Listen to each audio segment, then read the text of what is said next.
은혜와 평화가 여러분에게 내리기를 빕니다. 네, 앞뒤로 한번 더 할까요? 은혜와 평화가 여러분에게 내리기를 빕니다. 아멘. 네, 올 한 해 동안도 은혜와 평화가 우리 가운데 충만하기를 간절히 소망합니다. 여러분, 오늘 우리가 함께 읽은 말씀은요, 요한복음 1장인데요 한 편의 시입니다.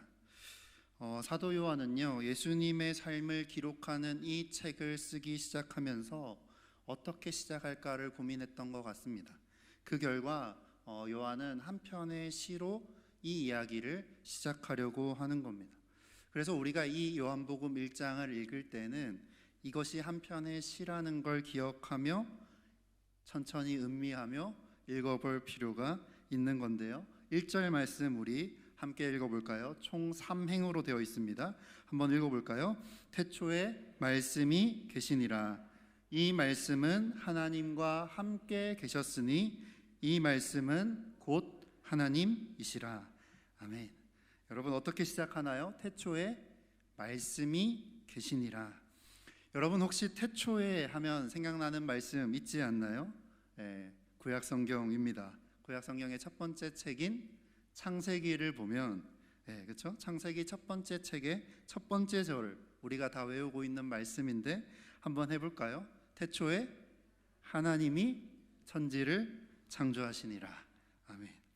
여러분, 태초에 하나님께서 천지를 창조하시는데 무엇으로 창조하십니까? 세상을 말씀으로. 그렇죠? 하나님은 혼돈하고 공허한 그 땅에 말씀을 건네시고 말씀을 던지심으로, 말씀을 보내심으로 세상을 창조하십니다.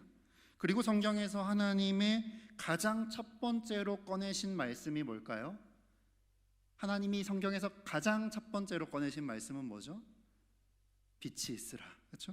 빛이 있으라. 1장 3절에 보면 주님이, 하나님이 이르시되 빛이 있으라 하시니 빛이 있었고 라고 말씀하고 있습니다. 네, 하나님께서 가장 처음으로 하신 말씀은 빛이 있으라 였습니다. 놀랍게도 성경은요, 하나님이 그렇게 말씀하시자마자 정말로 그 말씀대로 이루어졌다라고, 그리고 그때부터 이 세상에, 혼돈하고 공허한 이 땅에 빛이 생겨났다라고 말씀하고 있습니다. 창세기 1장을 요약해보면 이런 겁니다.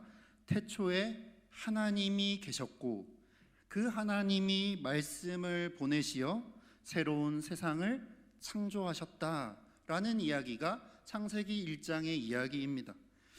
오늘 본문은 요한복음인데요, 이 요한복음은 예수님의 사랑을 가장 듬뿍 받았다고 하는 제자 사도 요한이 예수님이 전하신 복음을 소개하는 책입니다.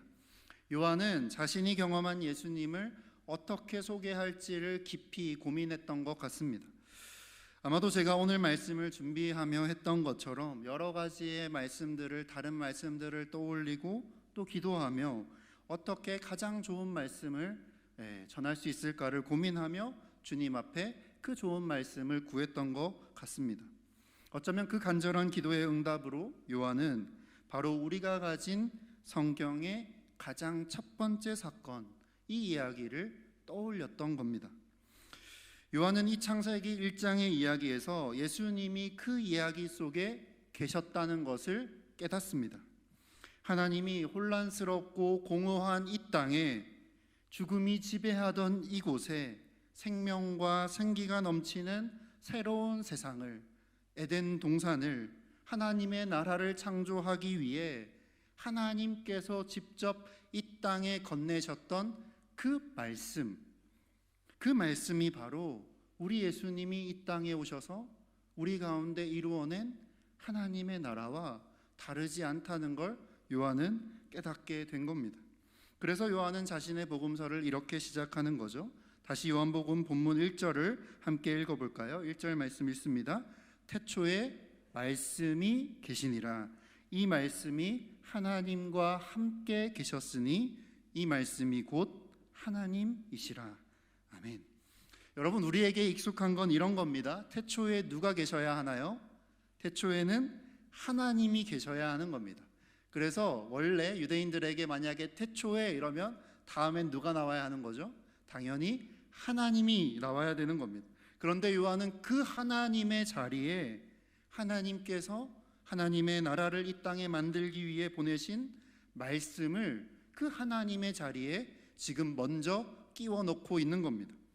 태초에 하나님이 아니라 태초에 말씀이 계셨다라는 어떻게 보면 다소 도발적인 이 문구를 식구를 사용하고 있는 거죠. 그리고 이 말씀이 어떤 존재인지를 하나씩 하나씩 풀어내고 있는 겁니다. 이 말씀이 하나님과 함께 계셨고 이 말씀이 곧 하나님이시다라고 설명하고 있는 거죠. 그러면 우리가 요한이 하고 싶은 이야기는 뭐라고 볼 수 있을까요? 바로 예수님께서 이 세상을 창조하신 그 첫 번째 말씀이셔라는 겁니다. 하나님이 그 말씀을 다시 이 세상에, 이 혼란스럽고 공허한 이 땅에, 그 땅을 살아가는 우리에게 보내셨다라는 겁니다. 태초에 공허하고 혼란스럽던 이 땅을 질서를 잡고 하나님의 것들로, 좋은 것들로 채우기 위해 보내셨던 그 말씀을 다시 우리에게, 우리의 공허하고 혼란스러운 이 땅에 보내셨다라고 시작하고 있는 겁니다. 그래서 4절에서 요한은 이어서 이렇게 노래하는 거죠. 4절 말씀 함께 읽어볼까요? 그 안에 생명이 있었으니 이 생명은 사람들의 빛이다. 아멘. 자, 뭔가 느낌이 오시나요? 여기서 그는 누굴까요? 당연히 창세기로 하면 말씀이고요. 오늘 본문에서는 예수님이십니다. 오늘 본문에서 말씀이라는 단어가 등장할 때마다 그래서 우리는 조금 힘들겠지만 두 개의 그림을 동시에 떠올려야 하는 거죠. 창세기의 말씀과 신약 요한복음의 예수님을 같이 떠올리며 이 이야기들을 풀어나가야 하는 겁니다. 구약에서 하늘과 땅을 창조하신 그 말씀과 그 말씀으로 이 땅에 오신 예수님을 함께 떠올리며 이 말씀을 읽어가야 한다는 거죠. 여러분, 창세기를 떠올려 보십시오. 말씀에는 생명이 있었습니다. 살아있는 모든 것들이 하나님의 말씀으로 창조되었습니다. 마찬가지로 새로운 세상을 창조하시기 위해 세상에 말씀을 건네신 하나님이 이제 다시 혼란스럽고 다시 공허해진 이 땅에 새로운 세상을 창조하시기 위해 예수님을 보내고 계신다는 겁니다. 그러니 연결해 보면 자연스럽게 이야기는 이렇게 이어지는 거죠. 말씀이신 예수님에게도 모든 세상을 살아있게 만들었던 그 힘이, 그 생명이 담겨 있다는 겁니다. 그리고 이어서 말하는 거죠. 이 생명은 사람들의 빛이다 라고 이야기합니다. 저는 이 빛이라는 단어를 이렇게 읽습니다. 이 생명이 사람들의 희망이다 라고 말입니다. 요한은 말합니다. 태초에 하나님이 혼란스럽고 공허한 이 땅에, 아무런 생기도 생명도 없는 이 땅에 새로운 세상, 생명과 생기가 가득한 세상을 창조하기 위해 보내셨던 말씀, 그 말씀이 처음으로 떨어졌을 때 이 땅에 생겨난 빛과 생명, 이 모두가 한 사람의 삶에 예수 그리스도라는 그분의 이야기에 모두 담겨 있다라는 겁니다. 그래서 이 요한의 고백은 다시 14절로 이어지는 겁니다. 14절 말씀 함께 읽어볼까요? 말씀이 육신이 되어 우리 가운데 거하심에 우리가 그의 영광을 보니 아버지의 독생자의 영광이요 은혜와 진리가 충만하더라. 아멘. 여러분, 저는 이 구절을 새한글 성경 버전으로 읽는 걸 좋아합니다. 제가 읽어볼게요. 훨씬 시적인 느낌을 잘 살리고 있습니다. 그 말씀이 사람 몸이 되어 우리 가운데 거처를 두셨다. 우리가 그분의 영광을 바라보니 아버지에게서 나신 하나뿐인 아들의 영광이었다. 은혜와 진리가 가득했다 라고 말씀은 기록하고 있습니다. 그 말씀이 어떤 말씀일까요? 오늘 이야기하는 이 요한복음의 말씀은 조금 전에 이야기한 창세기 1장의 말씀입니다. 혼돈하고 공허한 땅에 생기를 불어넣으신 말씀이라는 거죠. 빛을 비추게 한 말씀입니다. 모든 존재를 살아있는 존재로 창조한 말씀이라는 겁니다. 아무런 희망도 없는 곳에 새 희망을 싹트게 했던 말씀이라는 겁니다. 그 말씀이 사람의 몸이 되어 우리 가운데 거처를 두셨다라고 이야기하는 거죠. 요한은 말합니다. 그분이 바로 예수님이시고 예수 그리스도이시다라고 하는 겁니다. 그래서 그분에게는 은혜와 진리가 가득한 겁니다. 여기서 은혜와 진리라는 단어도 마찬가지로요, 구약 성경에 등장하는 우리에게 익숙한 단어인데 번역을 하다 보니 조금 다른 번역이 된 거죠. 헬라어로 번역하니까요. 원래 구약 성경에서요, 하나님의 성품을 말할 때 가장 먼저 언급되는 두 성품이 있습니다. 그것을 헬라어로 번역한 건데, 이 은혜와 진리는 구약 성경에서 이렇게 표현됩니다. 하나님은 인자와 진실이 많은 하나님이라. 하나님은 인자와 진실이 풍성한 하나님이다. 인자와 진실이라고 번역되는 거죠. 은혜와 진리는 구약에서 늘 이야기하는 주님의 성품인 인자와 진실을 사도 요한이 제 나름대로 번역한 헬라어 버전인 겁니다. 여기서 잠깐 구약 성경이 말하는 인자와 진실이 어떤 의미인지를 한번 살펴볼 필요가 있는데요. 여기서 인자는 히브리어로 헤세드입니다. 이 헤세드는 어떤 의미냐면요, 언약 관계를 맺은 그 관계 안에서 상대방을 향하는 사랑을 의미합니다. 언약을 맺은이 핵심이겠죠. 언약을 맺은 관계에서 그 언약을 지키기 위해 그 사랑을 꾸준히 지켜나가는 그 사랑을 이야기하는 거죠. 여러분, 에리 프롬이라는 철학자가 있는데요, 이 사람이 쓴 책 중에 유명한 책이 사랑의 기술이라는 책이 있습니다. 여기서 에리가 이렇게 말하죠. 사랑이라는 건 그냥 뜨거운 감정이 아니라 사랑이라는 건 우리가 배우고 익혀야 할 기술이다라고 이야기를 합니다. 모든 사랑에는 4가지 요소가 들어있는데 이 책에서는 이렇게 말합니다. 보호와 책임과 존경과 지식, 상대방을 향한 이해가 같이 있어야만 꾸준한 그 사랑을 키워나가고 지켜나갈 수 있다라는 거죠. 단순히 빠진 감정에 호소하는 게 아니라 꾸준히 배우고 학습하고 익혀가야 할 사랑은 기술이다라고 이야기하는 겁니다. 쉽게 말하면 이 에리 프롬은 이렇게 말하는 거죠. 사랑이라는 건 그냥 일어나는 감정이 아니라 의지적인 노력이라는 겁니다. 언약을 맺었기 때문에 의지적으로 그 언약을 지키기 위해 노력하는 것이 사랑이라는 거죠. 하나님의 인자, 하나님의 사랑, 그분의 헤세드는 그냥 일어나는 뜨거운 감정이 아니라 언약 관계 안에서 그 관계를 깨뜨리지 않고 지켜나가기 위해 꾸준히 인내하며 우리를 향하고 있는 그 사랑을 의미한다는 겁니다. 주님은 의지적으로 이 죄인인 우리들을 끝까지 사랑하시기 위해 지금도 노력하고 계신다는 겁니다. 그저 마음에서 우러나오는 게 아니라 때로는 후회하셨고 때로는 한탄하셨지만 그럼에도 이 인간들을 포기하지 않으시고 다시 한 번 더 의지를 내어 또다시 손을 내미셨다라는 겁니다. 그래서 이 인자, 헤세드라는 단어는 언제나 진실이라는 단어와 한 묶음으로 쓰이는 거죠. 여기서 진실, 인자와 진실이라고 할 때 진실은 히브리어로 에메트라는 단어입니다. 참되다, 진실하다라고 번역되고요, 때로는 진리라고 번역되기도 하지만 사실 기본적으로 이 단어는 언제나 변함없고 한결같다라는 것을 의미하는 단어입니다. 시편 119편 142절을 보면 주님의 의는 영원하고 주님의 법은 진실하다라고 하는데요. 여기서 진실이 이 에메트입니다. 그래서 한 목사님은 이 구절을 이렇게 설명합니다. 하나님의 율법이 진리인 까닭은 절대 불변해서가 아니라 부자와 가난한 자, 권력자와 약자 모두에게 한결같음이 적용되어 그 어떤 사람도 차별하거나 구별하지 않으시기 때문이다라고 설명하는 거죠.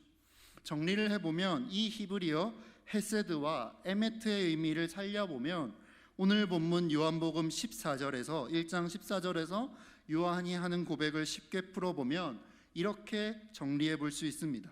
태초에 그 말씀을 사람의 몸을 입혀 보내신 예수님, 그 예수님이 우리 가운데 우리와 함께 이 땅에 살기 시작하셨는데요. 그분과 함께 살면서 우리가 경험한 걸 한마디로 요약해 보면 하나님의 언제나 변함없는 사랑, 그 사랑을 충만하게 가득 경험했더라 라고 이야기하고 있는 겁니다. 요한은 그 예수님과 함께하며 그 하나님의 인자와 진실을, 그 은혜와 진리가 예수님과 함께하는 삶 가운데 충만했더라라고 고백하고 있는 겁니다. 그래서 마지막으로 18절 말씀을 보면 이렇게 고백하는 거죠. 예수님의 사랑을 가장 듬뿍 받았던 제자 요한, 그가 예수님의 이야기를 시작하며 미리 던지는 결말, 최종적인 고백은 이런 겁니다. 18절 말씀 함께 읽어볼까요? 본래 하나님을 본 사람이 없으되 아버지 품속에 있는 독생하신 하나님이 나타내셨느니라.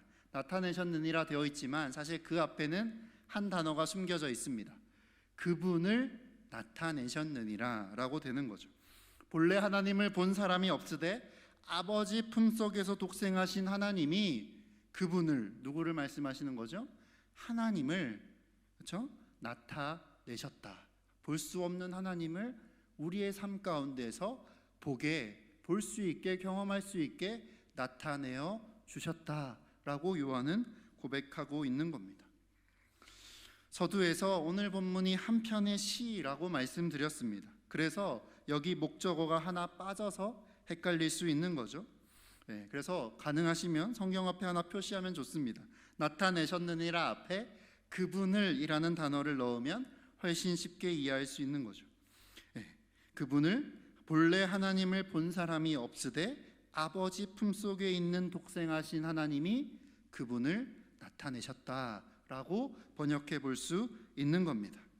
그렇습니다. 본래 하나님을 본 사람이 없습니다. 그런데 눈에 보이지 않는 하나님을 우리 눈에 보게 하시기 위해, 그 하나님의 변함없는 사랑을 우리의 눈으로 보게 하시기 위해 혼란스럽고 공허한 이 땅에 우리의 삶에 새로운 세상을 창조하시기 위해 새로운 에덴, 하나님의 나라, 천국을 선물하시기 위해 하나님은 이 세상과 이 세상에 속한 우리들의 빛이 되시고 생명이 되시는 말씀을 사람 몸을 입히어 보내셨다라고 하는 겁니다. 아버지 품속에 있는 독생하신 하나님이신 성자 예수님께서 바로 그 말씀으로써 볼 수 없는 하나님을 우리로 하여금 보게 하셨다라고 요한은 선포하고 있는 겁니다. 그런데요 여러분, 우리가 아직 읽지 않은, 제가 건너뛰었던 부분들에 보시면 한 가지 안타까운 사실이 이 요한의 쓰라린 경험에 담겨 있습니다. 5절 말씀인데요, 5절 말씀을 함께 읽어보겠습니다. 5절 말씀, 빛이 어둠에 비치되 어둠이 깨닫지 못하더라. 빛이 어둠에 비쳤는데 어떻게 했다고요? 어둠이 깨닫지 못하더라. 자기 백성이 받아들이지 않더라 라고 요한은 이야기합니다. 여기서 깨닫지 못했다라는 말은요, 총 4가지의 의미가 있는데 크게 묶어보면 2개로 쪼개어 볼 수 있습니다. 이 깨닫지 못하다라는 헬라어가요, 여러 가지 뜻이 있습니다.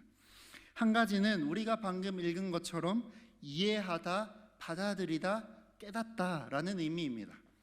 그래서 지금 우리가 가지고 있는 개역 성경은 이렇게 번역하는 거죠.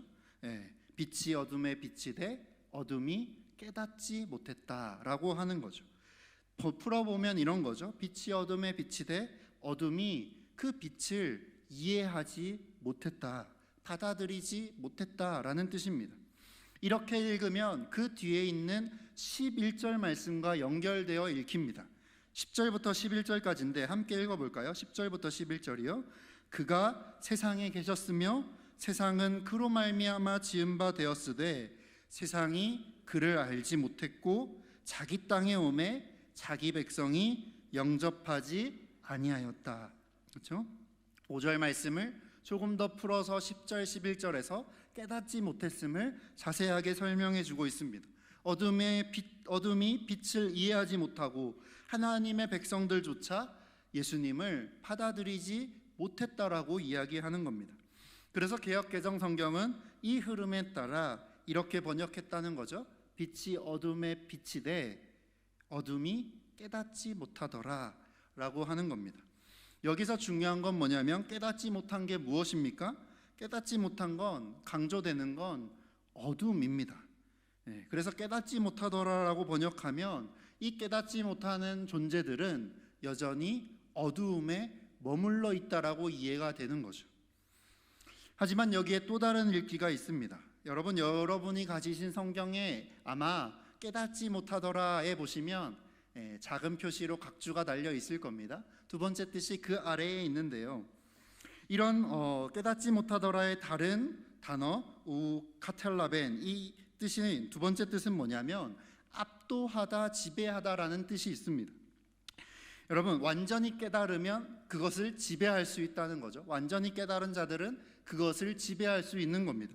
그래서 이 깨닫다에는 지배하다, 압도하다라는 의미도 있는 거죠. 여러분, 5절 말씀을 이 두 번째 뜻으로 읽어보면 이야기는 완전히 달라집니다. 이렇게 읽는 거죠. 여러분이 가진 성경의 각주에 보면 이 5절에 깨닫지 앞에 숫자가 있는데 그 아래 설명을 읽어보면 또는 이라고 하며 두 번째 뜻이 있습니다. 그 각주는 이렇게 읽히는 거죠. 빛이 어둠에 비치되 어둠이 이기지 못하더라 라고 되어 있습니다. 여러분, 같은 단어인데 뜻이 완전히 달라집니다. 아마도 이것은 한편의 시이기 때문에 중의적으로 표현을 한 것이겠죠. 완전히 의미가 달라져요. 180도 달라져요. 두 번째 읽기는 빛이 어둠에 비치는데 어둠이 그 빛을 눌러 이기지 못했다라는 고백으로 이어진다라는 겁니다. 그렇게 읽으면 이 이야기는요 10절 11절로 이어지는 게 아니라 그 뒤에 말씀인 12절 말씀으로 이어집니다. 12절 말씀 함께 읽어볼까요? 12절 말씀 있습니다. 영접하는 자 곧 그 이름을 믿는 자들에게는 하나님의 자녀가 되는 권세를 주셨으니. 아멘. 여기 영접하는 자 앞에 원어 성경은요 대라고 해서 그러나라는 단어를 붙여놓고 있습니다. 다시 한번 여쭤볼게요. 정리를 해보겠습니다. 그러면 5절 말씀을 두 번째 방식으로 읽으면 어떻게 되는 거죠? 빛이 어둠에 비치되 어둠이 이기질 못하더라 라고 읽으면 이것은 빛에 관한 말씀인가요? 어둠에 관한 말씀인가요? 빛에 관한 말씀이 되는 거죠. 어둠이 이겨내질 못했다라는 건 뭘 강조하는 겁니까? 빛을 강조하는 겁니다. 첫 번째 뜻인 빛이 그렇죠? 어둠이 비치되 어둠이 깨닫지 못하더라 하면 여전히 어둠에 머물러 있는 느낌이라면 그렇죠? 빛이 어둠에 비치되 어둠이 이겨내지 못하더라라고 하면 빛에 비춰지는 모습으로 이해가 되는 거죠.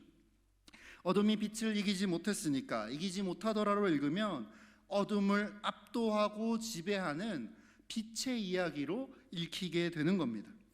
이렇게 5절 말씀은요 두 가지의 방식으로 읽을 수 있고 이 두 가지의 방식은 10절 11절과 12절로 두 이야기로 풀어지고 있는 겁니다.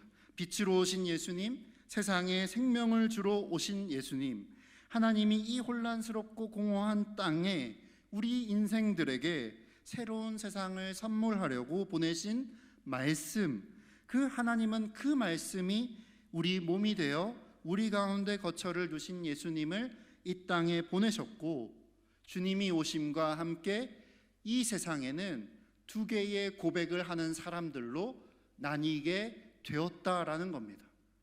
주님 앞에서 우리는 이 두 갈래의 길 중에 하나를 선택할 수밖에 없게 되었다라는 거죠.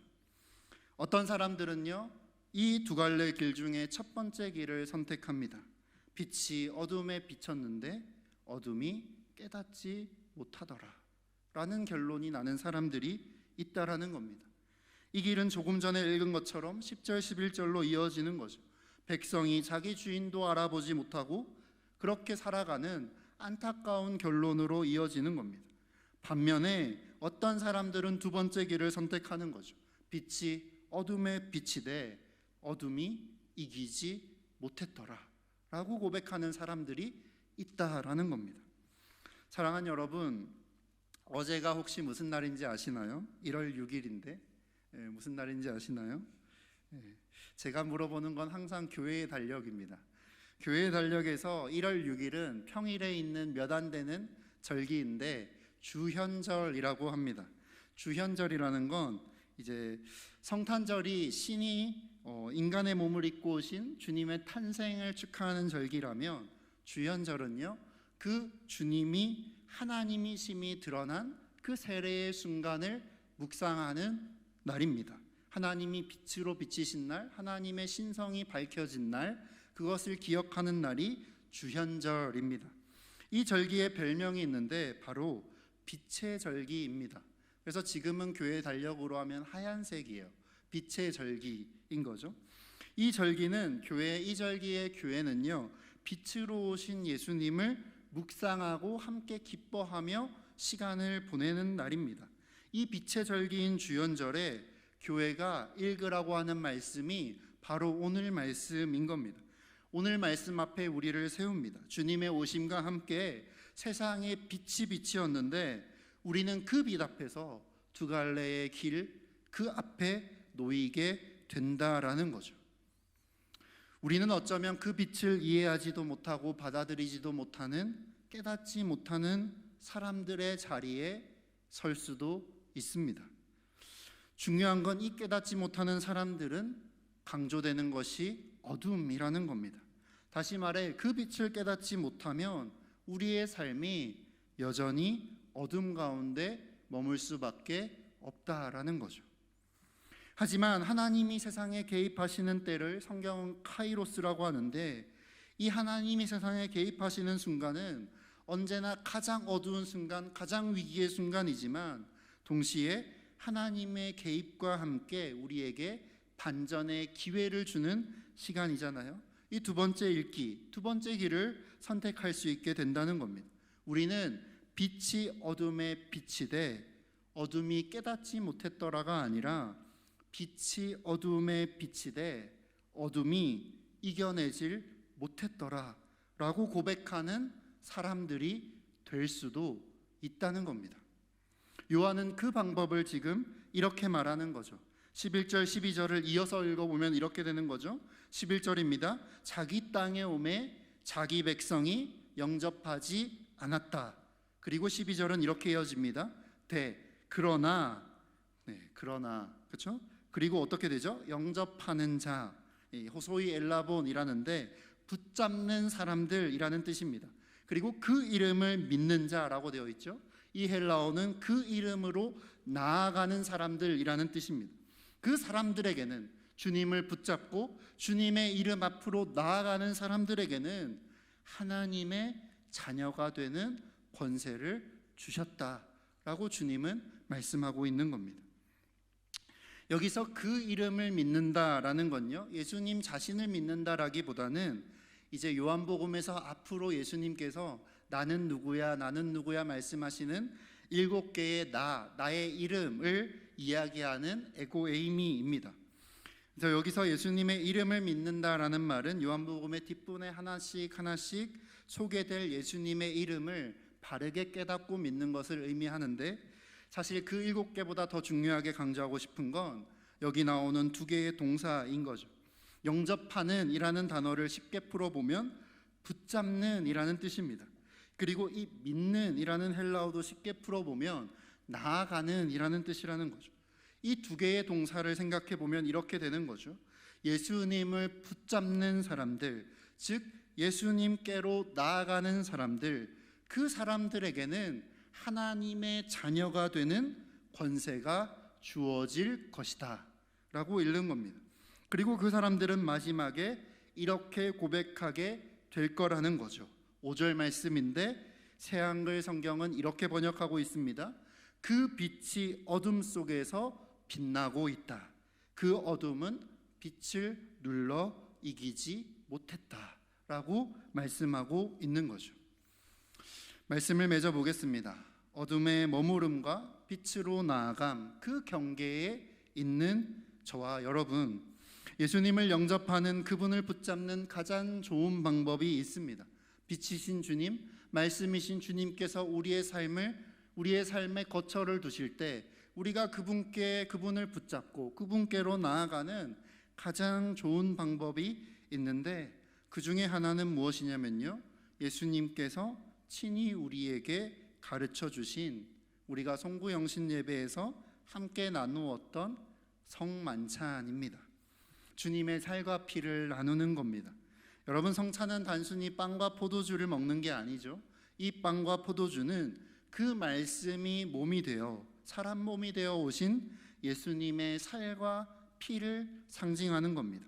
다시 말해 이 빵과 포도주를 먹고 마신다는 건 나를 위해 오신 예수님을, 그 말씀과 그 빛과 그 생명을 나의 삶에 받아들이는 겁니다.